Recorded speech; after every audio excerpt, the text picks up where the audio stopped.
तो दोस्तों आज मैं लेकर के आया हूं आपके लिए इलेक्ट्रिक से यानी विद्युत से क्लास 5 यानी कि आपको पता है कि 4 क्लास इससे पहले मैं प्रोवाइड करा चुका हूं। इलेक्ट्रिक क्या है कि विद्युत जो है चैप्टर वो थोड़ा लंबा चैप्टर है और इससे सबसे ज्यादा क्वेश्चन आरआरबी के टेक्नीशियन एग्जाम में दागे जाते हैं। जी हाँ, आरआरबी के टेक्नीशियन ही नहीं, चाहे जो भी एग्जाम हो, साइंस में क्या होता है कि इलेक्ट्रिक से सबसे ज्यादा क्वेश्चन दागे जाते हैं। इसलिए क्या है दोस्त कि इसमें थोड़ा लंबा ये चल रहा है वीडियो।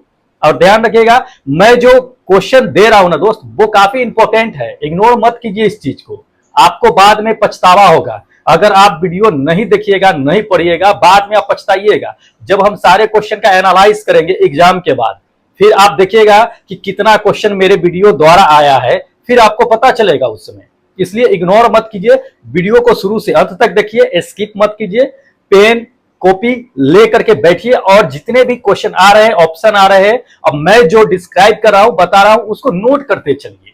आगे फ्यूचर के लिए आपको काम देगा। इसलिए इग्नोर मत कीजिए किसी भी चीज को। बहुत इंपॉर्टेंट क्वेश्चन है। अभी मैं 20 क्वेश्चन का सेट लेकर के आया हूं, जैसा कि डेली लेकर के आता हूं, चैप्टर वाइज लेके आता हूं। तो अभी जो चैप्टर चल रही है वो इलेक्ट्रिसिटी यानी विद्युत चल रही है, उसी से अभी जो है क्लास, क्योंकि ये क्या है कि चैप्टर थोड़ा बड़ा है, तो इसमें क्या है कि 2-4 क्लास बढ़ रहे हैं।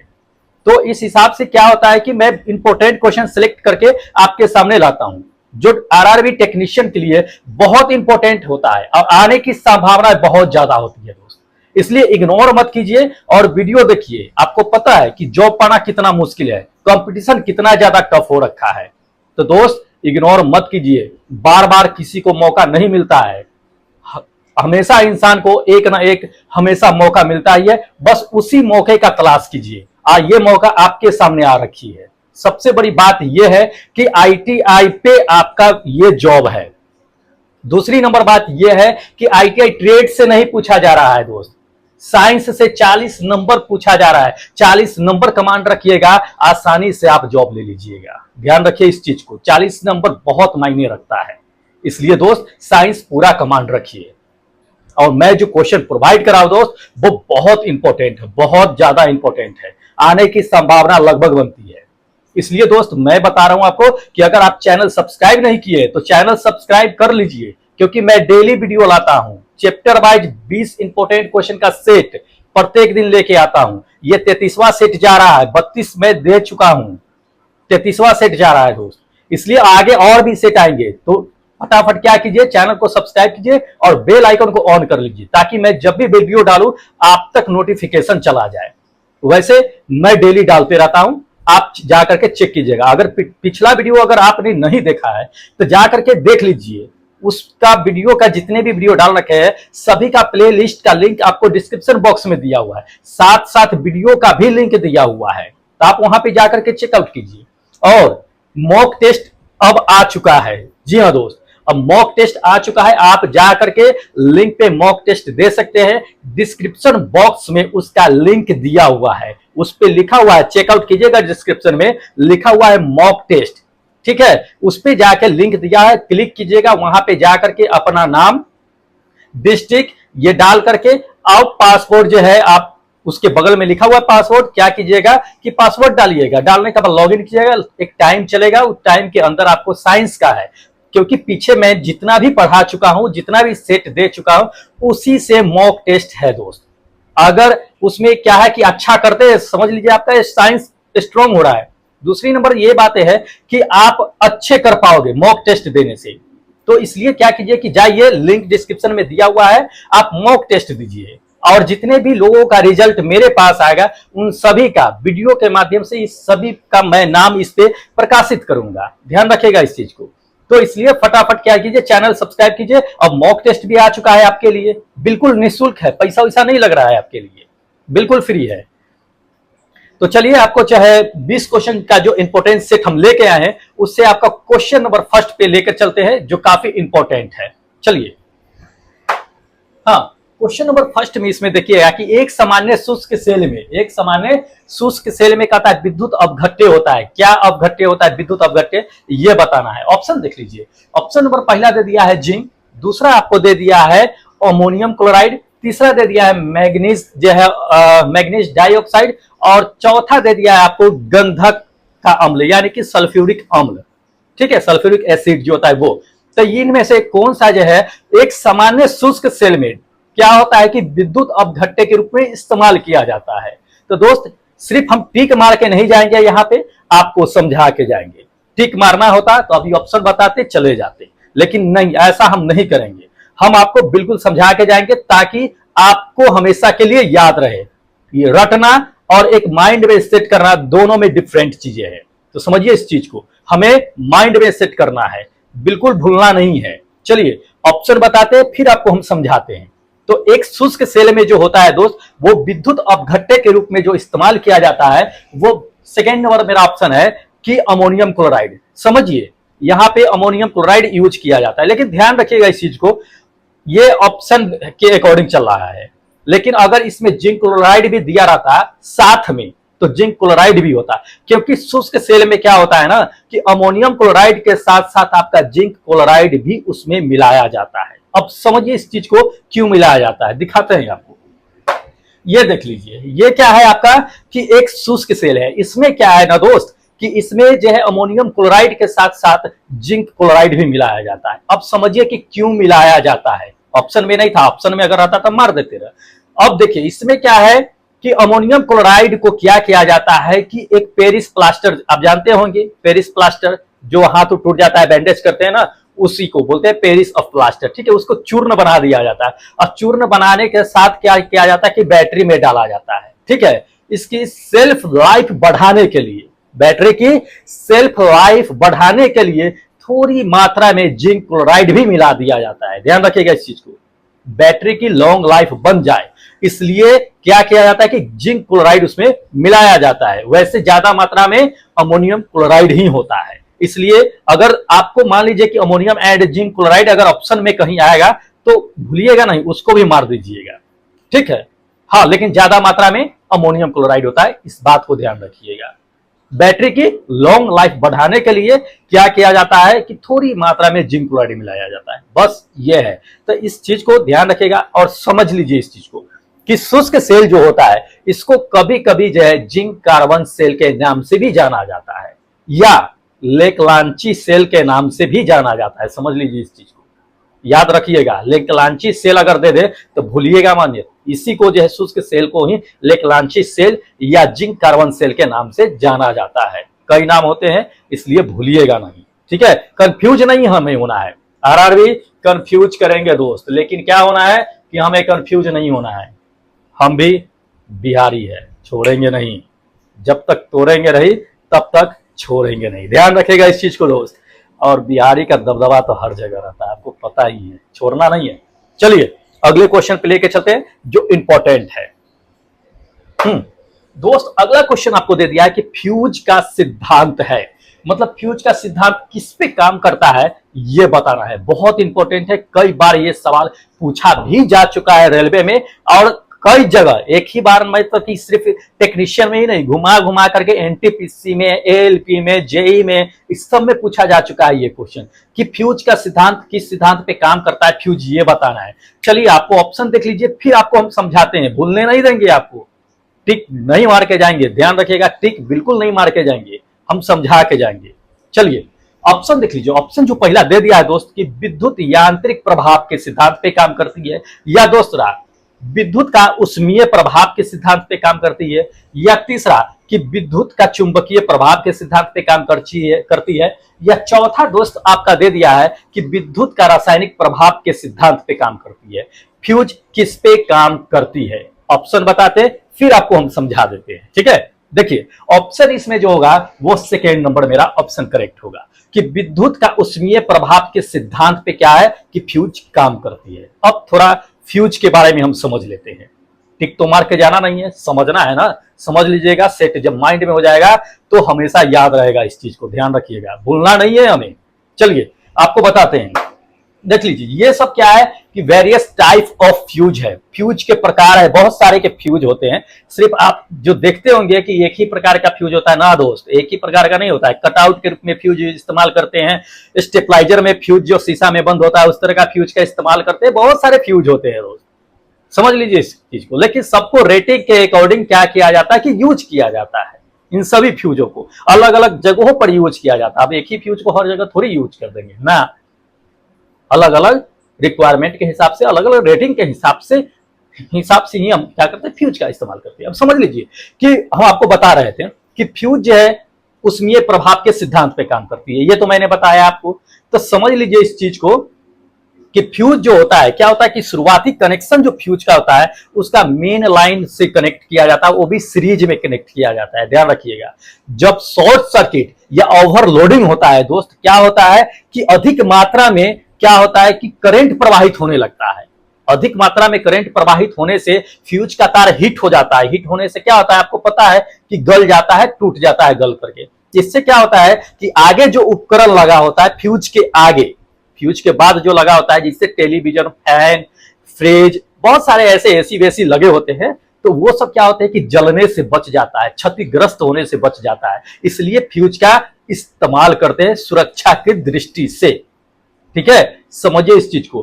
तो ये इंपॉर्टेंट चीज है, समझना जरूरी था, इसलिए समझ रहे हैं हम, नहीं तो टिक मार करके निकल लेते रहा। लेकिन हमें ऐसा नहीं करना है, बिल्कुल नहीं करना है। पहले का समय गया, जो सीधा रट करके निकल लिए, आपको क्वेश्चन कहीं से घुमा के दे सकता है। इसलिए रटना छोड़ दीजिए। साइंस की जो चीज होती है दोस्त, वो समझने की चीजें होती है, चाहे कोई भी सब्जेक्ट हो, समझ लीजिएगा, लॉन्ग लाइफ याद रहेगा। चलिए अगले क्वेश्चन पे आपको लेकर के चलते हैं, इंपॉर्टेंट है दोस्त। अगला क्वेश्चन आपको दे दिया है कि लोहे के ऊपर जिंक की परत चढ़ाने को क्या कहा जाता है। जी हाँ, लोहे के ऊपर जिंक की परत चढ़ा देते हैं। जिंक मतलब क्या, जस्ता। जिंक मतलब जस्ता, जस्ता की परत चढ़ा देते हैं। तो क्यों चढ़ाते हैं हम ये भी जानेंगे। ठीक है, और चढ़ाने की क्रिया को क्या कहा जाता है हम ये भी जानेंगे। तो ध्यान रखिए, ऑप्शन दे दिया है पहला नंबर आपको कि आयरन कहते हैं इसको, दूसरा दे दिया है कि इलेक्ट्रोप्लेटिंग कहते हैं, तीसरा गैल्वेनाइजेशन कहते हैं, और चौथा आपको दे दिया है इसमें कि इनमें से कोई नहीं कहते हैं। तो ध्यान रखिए इस चीज को कि अगर किसी लोहे के ऊपर अगर जिंक यानी जस्ता की अगर हम परत चढ़ाते हैं दोस्त, तो उसको हम कहते हैं गैल्वेनाइजेशन, यानी कि गैल्वेनाइजेशन मतलब क्या, जस्तीकरण। ठीक है, जस्तीकरण। तो ये मेरा जो है ऑप्शन क्या होगा कि थर्ड नंबर मेरा ऑप्शन होगा। अब देख लीजिए कैसा है, तो ये लोहा है, लोहा के ऊपर ये जिंक की परत चढ़ाया हुआ है। ठीक है, जिंक यानी कि जस्ते की परत। अब चढ़ाया क्यों जाता है, आपको पता है कि लोहा यानी फेरस जो होता है ऑक्सीजन से रिएक्ट करके फेरस डाइऑक्साइड बना लेता है। अब फेरस डाइऑक्साइड बनाने के बाद क्या होता है कि उस पर जंग लगना शुरू हो जाता है, ये तो पता है। तो जंग न लगे इसके लिए क्या किया जाता है कि जिंक की परत ऊपर चढ़ा दिया जाता है, यानी जस्ते की परत चढ़ा दिया जाता है। ठीक है, जंग से बचाने के लिए। या कभी कभी आपको क्या किया जाता है कि पेंट चढ़ा दिया जाता है, पेंट। ठीक है, तो वो समझ लीजिए कि आप कभी भी दे देगा क्वेश्चन कि लोहे के ऊपर पेंट क्यों करते हैं, तो वो होता है कि जंग से बचाने के लिए करते हैं। तो ये चीजें हैं, इसको याद रखिएगा हमेशा, मतलब कि भूलना नहीं है हमें। हम भूलने देंगे, ऐसा हो नहीं सकता है दोस्त। ठीक है, अगर आप मेरे चैनल पे आए हैं तो हम भूलने नहीं देंगे, हम समझा के भेजेंगे यहां से। ध्यान रखिए, अगर 20 क्वेश्चन पढ़ रहे हैं आप, तो 20 क्वेश्चन में आपको हम बिल्कुल मतलब भूलने नहीं देंगे, कुछ ना कुछ समझा करके ही यहां से भेजेंगे। कुछ ऐसे क्वेश्चन जरूर अगर होंगे दोस्त जो ऐसा समझ में आएगा जो आपको कभी नहीं भूल सकते हैं, ऐसे चीजें होंगे। गेन करके ही जाइएगा, बेनिफिट ही लेकर जाइएगा, हानि नहीं होगा। चलिए आपको अगले क्वेश्चन पे लेकर के चलते हैं दोस्त, जो इंपॉर्टेंट है।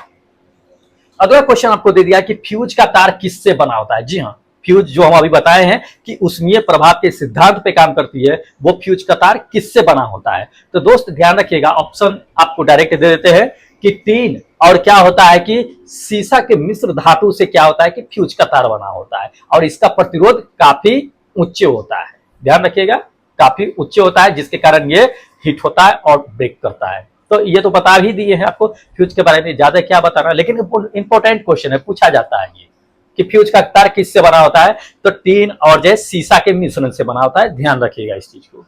ठीक है, तो इसमें समझाने की ज्यादा जरूरत नहीं है, क्योंकि फ्यूज के बारे में हम आपको डिस्कस तो कर ही दिए हैं। चलिए अगले क्वेश्चन को लेके चलते हैं।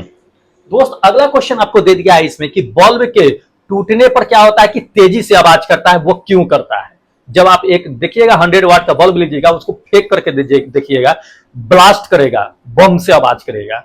ठीक है, जबकि एक साधारण कांच अगर फेंक दीजिएगा तो उतना आवाज नहीं करेगा आपको। इसका कारण क्या होता है, ये बताना है।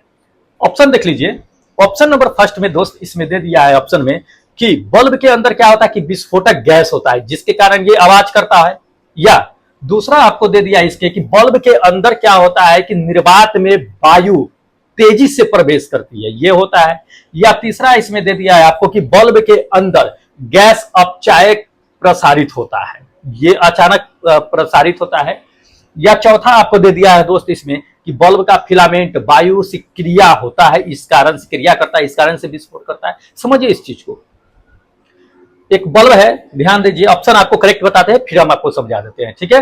तो ये इसमें जो ऑप्शन होगा वो सेकेंड नंबर ऑप्शन होगा मेरा दोस्त, कि बल्ब के अंदर निर्वात में क्या होता है कि वायु तेजी से प्रवेश करती है जिसके कारण वो ब्लास्ट करती है। अब समझ लेते हैं इसको कि कैसे आखिर ब्लास्ट करती है।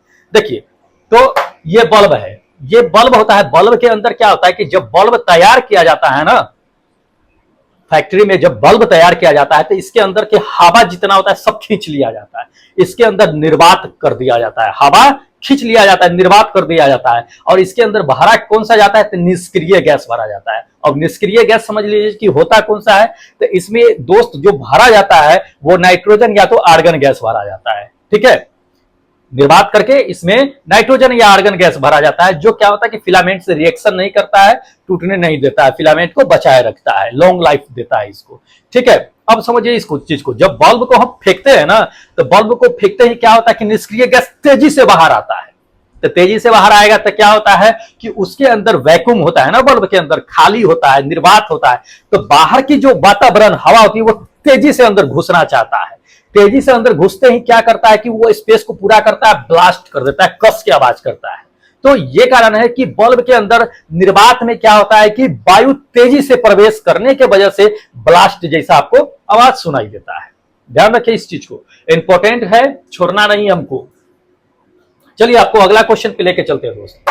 अगला क्वेश्चन आपको दे दिया, हाँ इंपॉर्टेंट क्वेश्चन है कि त्वरित चालक बनाए जाते हैं, किससे बनाए जाते हैं त्वरित चालक। अब तो समझ लीजिए इस चीज को, बहुत लोग कंफ्यूज होंगे कि त्वरित चालक होता क्या है ना, त्वरित चालक होता क्या है, कंफ्यूज मत होइए, यहां पे अगर आए हैं तो समझा के भेजेंगे आपको, समझ लीजिए पहले। अब पहले हम समझा ही देते त्वरित चालक, समझ लीजिए कि क्या होता है। देखिए त्वरित चालक होता क्या है कि बहुत बड़े बड़े शहरों में बड़े बड़े बिल्डिंग बनते हैं, तो बड़े बड़े बिल्डिंग बनते हैं तो उसके ऊपर आप छड़ देखे होइएगा लगे होता है, कभी त्रिशूल की तरह बना देता है, कभी सीधा छड़ निकाल देता है, तो वो क्या होता है कि त्वरित चालक होता है, ठीक है, उसी को त्वरित चालक कहते हैं। तो वो क्या होता है कि किससे बना होता है ये बताना है आपको। ऑप्शन दिखाते हैं फिर इसके बारे में हम समझाएंगे, अभी ये समझाए नहीं है, सिर्फ आपको बता दिए कि त्वरित चालक होता क्या है, समझिए इस चीज को। ऑप्शन आपको दे दिया, ऑप्शन में पहला दे दिया है कि एल्यूमिनियम, दूसरा में इस्पात का बना होता है, तीसरा में आपको दे दिया है कि लोहे का बना होता है, चौथा में दे दिया है कि तांबे का बना होता है। तो ध्यान रखें इस चीज को, जो सबसे अच्छा सुचालक होता है उसी को त्वरित चालक के रूप में इस्तेमाल करते हैं। तो तांबा इसमें क्या है कि सबसे अच्छा सुचालक है, इसलिए तांबा का इस्तेमाल किया जाता है। ये डी नंबर जो है, फोर्थ नंबर मेरा ऑप्शन करेक्ट होगा। अब समझ लीजिए, अब तनी हम समझा भी देते हैं इसको। चलिए ये देख लीजिए, ये बिल्डिंग है, बिल्डिंग के ऊपर क्या लगा हुआ है कि ये त्वरित चालक लगा हुआ है, ठीक है। अब त्वरित चालक को जो है लाइटिंग रॉड भी कहा जाता है, ध्यान रखिएगा, इंग्लिश में एरेस्टर कहते हैं, लाइटिंग एरेस्टर, ठीक है, या लाइटिंग रॉड के नाम से भी जानते हैं। तो लाइटिंग रॉड या लाइटिंग एरेस्टर देते, कंफ्यूज मत होइएगा, ये त्वरित चालक होता है। अब समझ लीजिए इस चीज को, त्वरित चालक जो होता है वो बिल्डिंग के ऊपर लगा होता है और तांबे का लगा होता है, ठीक है। अब इस पे लगाते क्यों है ये समझ लीजिए। क्या होता है कि जब बारिश बरसती है ना तो ठनका गिरता है, ये तो पता होगा ना, ठनका यानी बिजली गिरती है। तो बिजली गिरती है तो वो घर पे डायरेक्ट न गिर करके क्षति न पहुंचाए, इसलिए क्या किया जाता है कि उस पे जो है बिल्डिंग पे ये तांबे का एक रॉड खड़ा कर दिया जाता है, जिसको त्वरित चालक के नाम से जानते हैं। अब कितनी डिस्टेंस पे खड़ा किया जाता है बिल्डिंग के ऊपर ये समझ लीजिए। तो बिल्डिंग के ऊपर जो है लगभग जो है 3 फीट के ऊपर खड़ा किया जाता है, बिल्डिंग से 3 फीट ऊपर खड़ा किया जाता है। और खड़ा करने के बाद ये सिर्फ बिल्डिंग पे ही नहीं रहता है, सोचते होइएगा कि बिल्डिंग पे सीधा खड़ा करके छोड़ देता है, नहीं, इसको क्या किया जाता है कि किसी वायर के माध्यम से, तार के माध्यम से जमीन में ग्राउंड कर दिया जाता है, अर्थ किया जाता है, जैसे अर्थिंग तार देते हैं ना हम लोग, उस तरह का अर्थ कर दिया जाता है इसको, ताकि इस पे जो बिजली गिरे, ठनका गिरे तो उस तार के माध्यम से होते हुए कहां चला जाए, जमीन में चला जाए, जिससे क्षति न पहुंचे। ध्यान रखिएगा इस चीज को। तो ये चीजें होता है, ठीक है। अब समझ लीजिए कि त्वरित चालक का जो आविष्कार किया था किसने किया था, तो बेंजामिन फ्रैंकलिन ने किया था। ध्यान रखिएगा इस चीज को, कभी कभी पूछ सकता है आपको कि त्वरित चालक का आविष्कार किसने किया था, तो बेंजामिन फ्रैंकलिन ने किया था। ठीक है, इंपॉर्टेंट क्वेश्चन है। चलिए अगले क्वेश्चन पे आपको लेके चलते हैं। दोस्त अगला क्वेश्चन दे दिया है इसमें कि विद्युत बल्ब का तंतु धारा प्रवाहित होने पर, धारा प्रवाहित करने पर चमकने लगता है, परंतु क्या होता है कि धारा से, ठीक है, जाने वाली तार जो है नहीं चमकती है। ध्यान रखिएगा, आप अगर बल्ब देखिए होइएगा तो बल्ब जो फिलामेंट होता है सिर्फ वही चमकता है, लेकिन उसके ऊपर दो और वायर लगे होते हैं जिसके सहारे करंट आता है फिलामेंट में, वो वायर क्यों नहीं चमकता है, ये पूछ रहा है क्वेश्चन। ठीक है, तो ऑप्शन पहले चलते हैं फिर आपको हम समझा देते हैं। ऑप्शन देख लीजिएगा, ऑप्शन नंबर फर्स्ट में आपको दे दिया है यहां पे कि तंतु का प्रतिरोध क्या होता है कि तार की अपेक्षा कम होता है, ये होता है। या दूसरा नंबर आपको दे दिया है कि तंतु में क्या होता है कि तारों की अपेक्षा अधिक धारा प्रवाहित होती है। तीसरा इसमें दे दिया है कि तंतु का प्रतिरोध जो है तारों की अपेक्षा अधिक होती है, ये। या चौथा दे दिया है कि धारा प्रवाहित करने से केवल टंगस्टन की धातु ही चमकती है। क्या ऐसा है? तो ऑप्शन आपको करेक्ट बताते हैं, फिर आपको हम समझाते हैं। ध्यान दीजिए, इसमें जो फिलामेंट जो सिर्फ देख रहे हैं वो चमकती है, उससे तार जो कनेक्ट होता है वो नहीं चमकती है। वो इसलिए नहीं चमकती है, ये थर्ड नंबर मेरा ऑप्शन करेक्ट है कि तंतु का प्रतिरोध जो है तारों की अपेक्षा अधिक होती है। समझिए इस चीज को। ये बल्ब है, ठीक है, ये बल्ब है, इसमें देख लीजिए ये फिलामेंट है। ये फिलामेंट क्या होता है कि अधिक चमकता है, लेकिन इससे दो जुड़े हुए तार से जो करंट आती है वो नहीं चमकता है। इसलिए नहीं चमकता है क्योंकि फिलामेंट जो होता है टंगस्टन का बना होता है, और टंगस्टन का प्रतिरोध जो है, वो जो तार देख रहे हैं जिसके ऊपर से आता है करंट, फिलामेंट से कनेक्ट है, उसका प्रतिरोध इसके फिलामेंट का प्रतिरोध से कम होता है। ठीक है, तो जिसका जितना प्रतिरोध होगा वो उतना ज्यादा हीट होगा और उतना ज्यादा लाइट करेगा। समझ लीजिए इस चीज को, ज्यादा हीट होगा, रेजिस्टेंस ज्यादा होगा तो ज्यादा गर्म भी होगा। समझ लीजिए, तो उसका क्या होता है कि दोनों वायर का रेजिस्टेंस कम होता है जबकि इसका ज्यादा होता है, इस कारण से। यही ऑप्शन में भी कहा गया है। ठीक है, फिलामेंट किससे बना होता है? टंगस्टन का बना होता है। क्वेश्चन पूछ सकता है कि विद्युत बल्ब का फिलामेंट किससे बना होता है, तो हम मार देंगे कि भाई टंगस्टन का बना होता है। तो इस तरह से अब समझ लीजिए कि ये बताते हैं आपको विद्युत बल्ब का जो ये फिलामेंट होता है वो लगभग कितने 100 डिग्री सेल्सियस पे जो है क्या होता है कि ये फिलामेंट बर्दाश्त कर सकता है टेम्परेचर को। तो ध्यान रखिए, ये फिलामेंट जो बल्ब का लगा होता है दोस्त, वो क्या होता है कि 3000 से लेकर के 3500 डिग्री सेल्सियस तक के टेम्परेचर को बर्दाश्त कर सकता है। उस पर जाकर के क्या होता है कि खूब लाइट करना शुरू कर देता है। ठीक है, एकदम दुधिया लाइट जो होता है, एकदम सफेद लाइट, वो 3700 डिग्री सेल्सियस पे होता है, और उस डिग्री सेल्सियस पे जाते ही हो सकता है फिलामेंट ब्रेक कर जाए, टूट जाए, भंगुर हो जाए। समझ रहे हैं? तो ये चीजें होता है। चलिए अगले क्वेश्चन पे लेके चलते हैं दोस्त, इंपॉर्टेंट है अगला क्वेश्चन। अगला क्वेश्चन आपको दे दिया कि विद्युत ऊर्जा को यांत्रिक ऊर्जा में बदलने की युक्ति को क्या कहा जाता है। जी हाँ, बच्चों वाली क्वेश्चन है ये कि विद्युत ऊर्जा को यांत्रिक ऊर्जा में बदलने की युक्ति को क्या कहते हैं। तो ध्यान रखिए, ऑप्शन दे दिया है, फिर हम आपको समझाते हैं। सिर्फ यही नहीं और बहुत एग्जाम्पल देके समझाएंगे। पहला नंबर ऑप्शन दे दिया है कि ट्रांसफर, दूसरा इंडक्टर, तीसरा आपको दे दिया है कि विद्युत मोटर, और चौथा दे दिया है डायनेमो। तो ध्यान रखिए दोस्त, विद्युत ऊर्जा को यांत्रिक ऊर्जा, यांत्रिक कहने का मतलब होता है मैकेनिकल एनर्जी, इंग्लिश में बोलते हैं उसको। ठीक है, तो जो विद्युत को लेकर के यांत्रिक में कन्वर्ट करता हो उसको जो दोस्त कहते हैं विद्युत मोटर कहते हैं। अब कैसे होता है ये भी समझ लीजिए। ये मोटर है, जो मोटर को क्या करते हैं कि बिजली सप्लाई करते हैं। तो क्या हमें बाहर बिजली निकाल के देता है? नहीं। क्या करता है? पानी निकाल करके देता है। तो पानी जमीन से काम करके या जमीन उमीन से जो भी फिजिकल चीज होती है, जो भी वर्क करके आउटपुट देता है, वो क्या होता है ना दोस्त कि यांत्रिक ऊर्जा होता है, मैकेनिकल चीजें होती है। ध्यान रखिएगा इस चीज को, मैकेनिकल चीजें होती है। तो इसमें हमें इलेक्ट्रिक सप्लाई किए, निकाल के हमें क्या दिया? पानी निकाल के दिया, तो विद्युत मोटर होता है। अब इसी में अगर डायनेमो की बात कर लेते हैं, डायनेमो में हम क्या देते हैं? डायनेमो में हम विद्युत देते हैं? नहीं देते हैं। डायनेमो को खूब चलाते हैं हम, तो चलाने के बाद क्या होता है? वो करंट निकाल के हमको देता है ना करंट। तो वो क्या करता है? मैकेनिकल को इलेक्ट्रिक में कन्वर्ट कर दिया। तो ये क्वेश्चन दे सकता है कि मैकेनिकल को इलेक्ट्रिक में कौन सा कन्वर्ट करता है, तो डायनेमो होता है जो कन्वर्ट करता है। समझिए इस चीज को। ठीक है, तो इंपॉर्टेंट कुछ चीजें है दोस्त, क्वेश्चन है, इसको छोड़िए मत, नोट्स करते चलिए और जो है नोट फ्यूचर के लिए रखिए, काम देगा एग्जाम के समय। एक बार रिवाइज मार दीजिएगा पूरा बैठ करके, आराम से जो है माइंड में सेट रहेगा, जो समझा रखे हैं वो भी। क्योंकि जितना वीडियो है उसको देख पाना और मुश्किल हो जाएगा। ठीक है, तो थोड़ा थोड़ा हर एक वीडियो को देखते चलिए और नोट्स तैयार करते चलिए। ठीक है, पीडीएफ भी दे देंगे, मॉक टेस्ट दिया हुआ है, लिंक दिया हुआ है डिस्क्रिप्शन में, मॉक टेस्ट भी जाकर के दे लीजिएगा वीडियो देखने के बाद। उसके बाद जो है मेरे पास आपका नाम और डिस्ट्रिक्ट आ जाएगा, नाम डिस्ट्रिक्ट जरूर डाल दीजिएगा ताकि हम आपको लिस्ट में आपका नाम और डिस्ट्रिक्ट दिखा सके।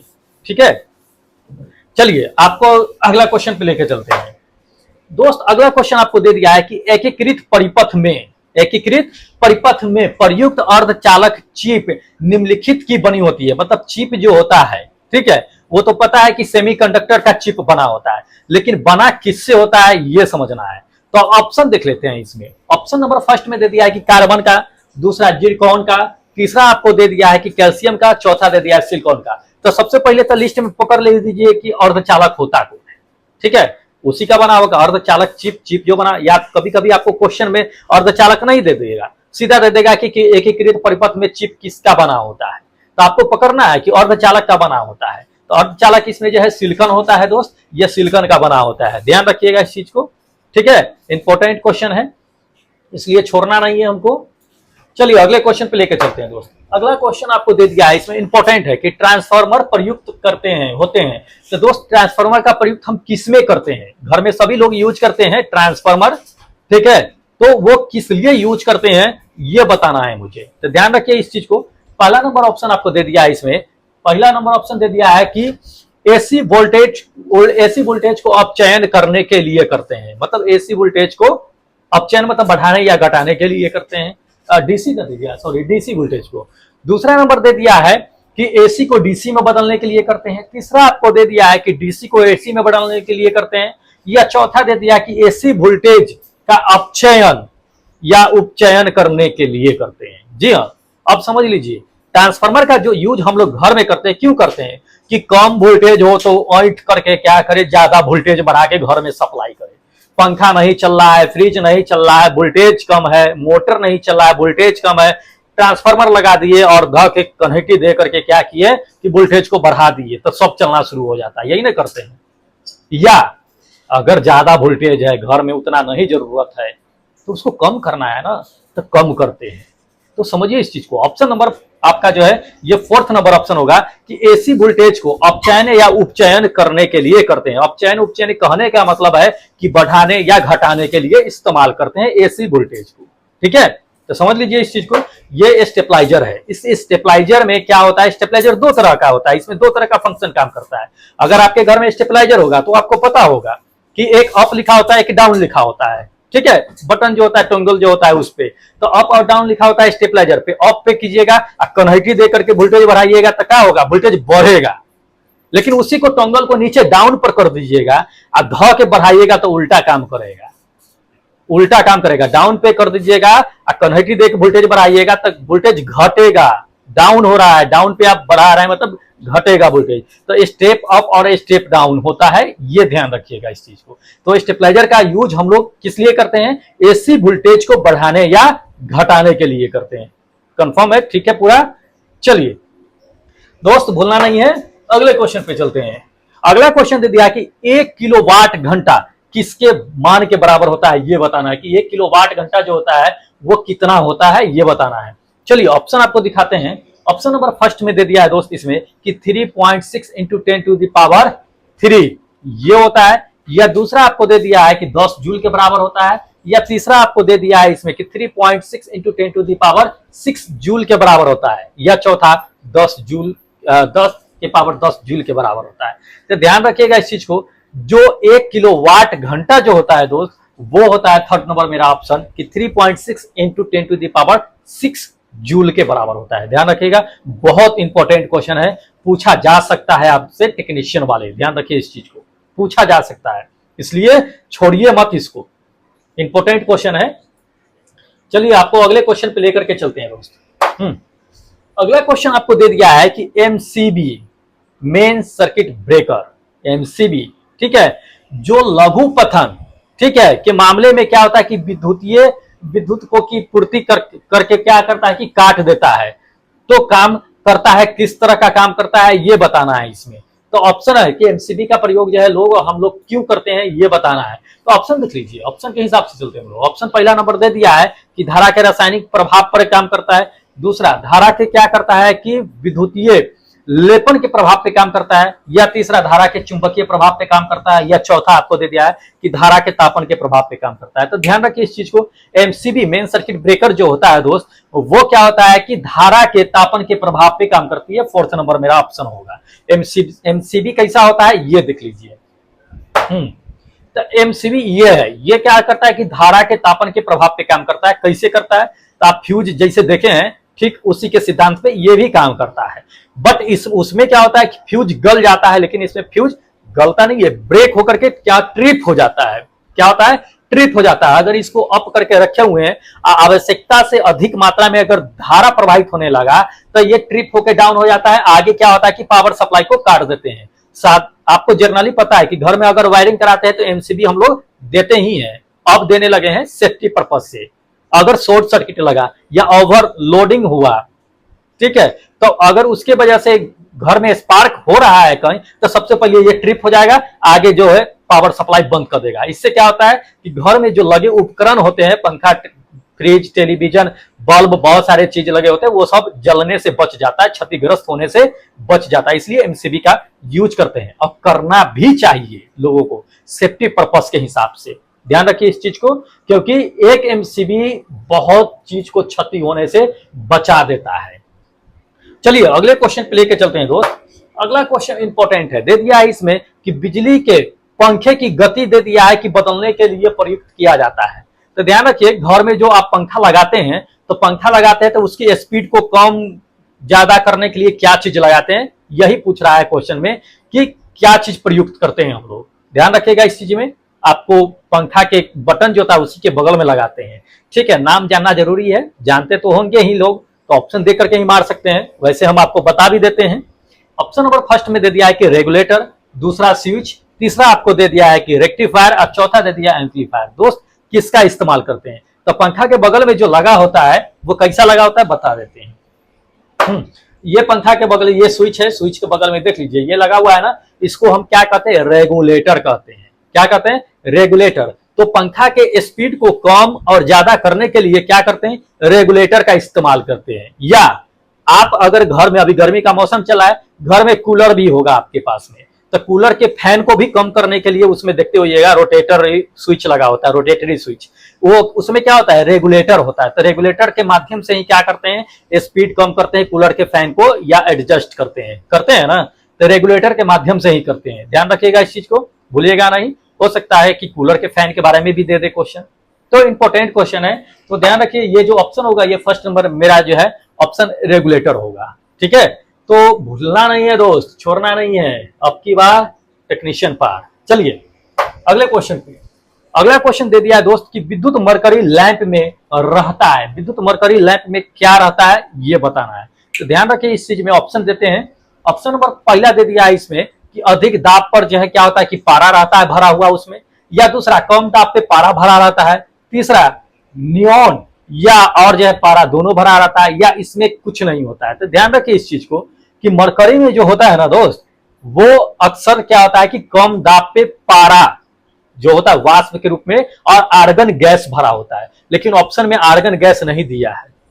ठीक है, क्या दे दिया है, कम दाब पे जो है क्या है कि पारा। तो ये जो है सेकेंड नंबर ऑप्शन जो देख रहे हैं वो मेरा करेक्ट होगा कि कम दाब पर जो है क्या पारा भरा होता है, लेकिन आर्गन गैस भी उसमें क्या होता है कि भरा रहता है, लेकिन आर्गन गैस नहीं दिया, इसलिए हम जो है ऑप्शन जो बता रहे हैं वही करेक्ट होगा। ठीक है, अगर आर्गन रहता तो आर्गन को भी मार दिया जाता, लेकिन है नहीं। चलिए कोई नहीं, अगले क्वेश्चन पे चलते हैं दोस्त। तो अगला क्वेश्चन आपको दे दिया है कि समान लंबाई और व्यास के दे दिया है इसमें कि तांबे, हाँ, चांदी, नाइक्रोम, और दे दिया है कि कांच के क्या है कि 4 तार दिया हुआ है, इनमें से क्या है कि किस तार का प्रतिरोध सबसे अधिक होगा ये बताना है। सबसे अधिक प्रतिरोध किसका होगा, तो समझ लीजिए इस चीज को, 4 गो तार दे दिया है, चारों तारों का जो है किसमें सबसे अधिक प्रतिरोध होगा ये बताना है। तो ऑप्शन पे चलते हैं, ऑप्शन दिखाते हैं। पहला ऑप्शन दे दिया है नाइक्रोम के तार में, दूसरा आपको दे दिया है कि कांच के तार में, तीसरा दे दिया है कि चांदी के तार में, चौथा दे दिया है आपको कि तांबे के तार में। दोस्त किसके तार में प्रतिरोध सबसे अधिक होता है? तो ध्यान रखिएगा, सबसे अधिक जो होगा वो होगा सेकेंड नंबर कांच के तार में। अब किसमें कितना प्रतिरोध होता है ये भी जान लीजिए आप, क्योंकि जानना बहुत जरूरी है। दिखाते हैं, देख लीजिए, पहला नंबर में है कांच का विशिष्ट प्रतिरोध कितना होता है? 10 टू दी पावर दे दिया है इसमें 9 माइनस 10 के पावर जो है 12 ओम मीटर होता है, लगभग इसी के आसपास में होता है। दूसरा तांबे का देख लीजिए, तांबे का कितना दे दिया? 1.69 इंटू 10 टू दी पावर दे दिया माइनस 8 ओम मीटर होता है, ये होता है तांबे का। चांदी का देख लीजिए, चांदी का आपको दिया हुआ है 1.5 into 10 to the power minus 8 metre, ठीक है, 59। उसके बाद जो है आपको नाइक्रोम का दे दिया है, तो नाइक्रोम का 100 दे दिया है इंटू जो है 10 to the power minus 8 ohm metre. ध्यान रखिए, तो सबसे ज्यादा देखिए सभी में क्या है कि माइनस लगा हुआ है, माइनस मतलब कि सबसे कम है, इस सब में कम है। लेकिन प्रतिरोध कांच वाला देख लीजिए, कांच में क्या है कि माइनस पावर में नहीं लगा हुआ है, स्वाभाविक है कि उसका प्रतिरोध जो है क्या होता है कि सबसे अधिक होता है। तो कांच में प्रतिरोध सबसे होता है, ध्यान रखिएगा इस चीज को, सबसे अधिक होता है, भूलना नहीं है। चलिए अगले क्वेश्चन पे लेके चलते हैं।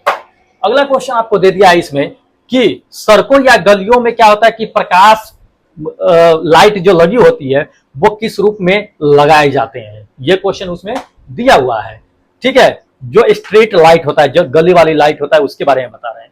तो गली की जो लाइट लगी होती है, पहला ऑप्शन देख लीजिए कि श्रेणी क्रम में होती है या समांतर क्रम में होती है या श्रेणी समांतर दोनों में लगी होती है या सिरे से सिरे मिला करके लगी होती है, किस में होती है?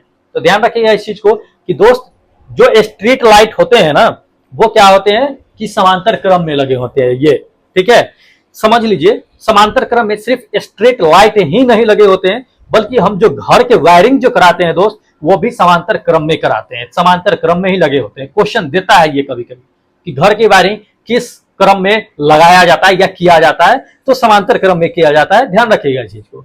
और घर में जो हम लोग शादी ब्याह जो होता है उसमें जो डेकोरेटेड लाइट लगाते हैं, लच्छेदार लाइट, वो जो होता है वो श्रेणी क्रम में होता है, ध्यान रखिएगा इस चीज को, वो लाइट श्रेणी क्रम में होता है। लेकिन घर का वायरिंग स्ट्रीट लाइट समांतर क्रम में होता है, इस चीज को याद रखिएगा, भूलने वाली बात नहीं है, ठीक है, इंपॉर्टेंट है। चलिए अगले क्वेश्चन पे लेकर चलते हैं आपको। दोस्त अगला क्वेश्चन आपको दे दिया है इसमें कि विद्युत उत्पन्न करने के लिए कौन सी धातु का यूज किया जाता है। जी हाँ, विद्युत अगर उत्पन्न करना है तो हम किस धातु का उपयोग करेंगे, ध्यान रखिए इस चीज को। पहला ऑप्शन दे दिया है इसमें लोहा, दूसरा दे दिया है तांबा, तीसरा एल्युमिनियम, चौथा यूरेनियम। ध्यान रखिए इसमें तांबा नहीं मार दीजिएगा, नहीं मारिएगा तांबा, ध्यान रखिए इस चीज को। क्वेश्चन समझ लीजिए, पहले विद्युत उत्पन्न करने के लिए कहा जाता है, न कि तार में यूज कहता है करने के लिए।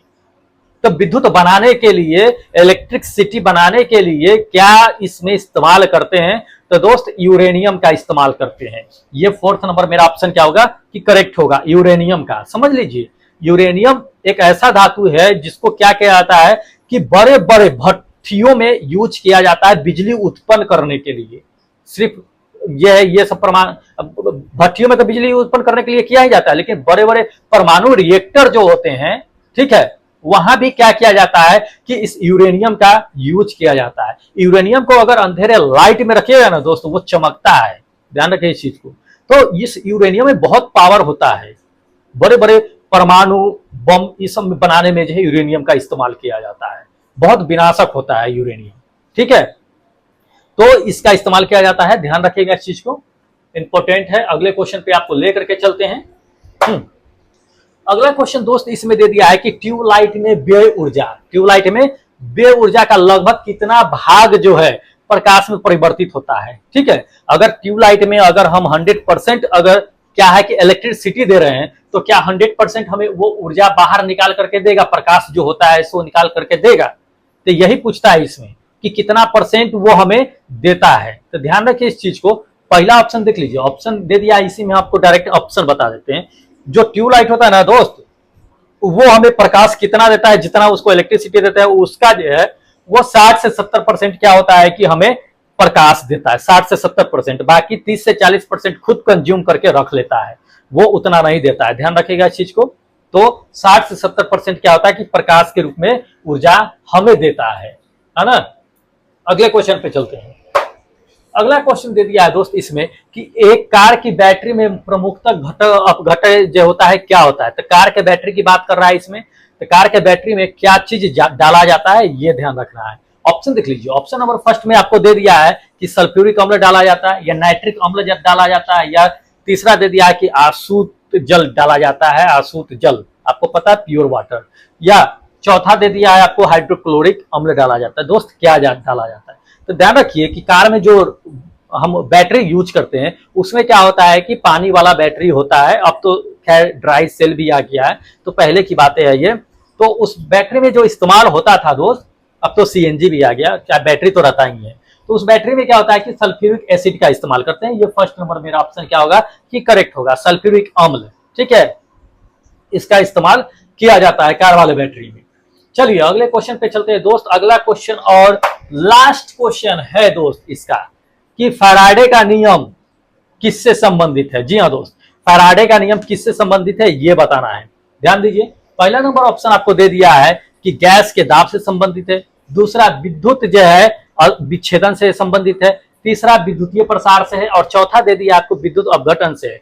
किससे संबंधित है फैराडे का नियम, समझिए इस चीज को। तो दोस्त फैराडे का नियम जो है ये विद्युत अपघटन से संबंधित है। फोर्थ नंबर मेरा ऑप्शन क्या है कि करेक्ट होगा, समझिए इस चीज को। विद्युत का फैराडे का नियम विद्युत अपघटन से संबंधित है। विद्युत अपघटन में होता क्या है ये समझ लीजिए।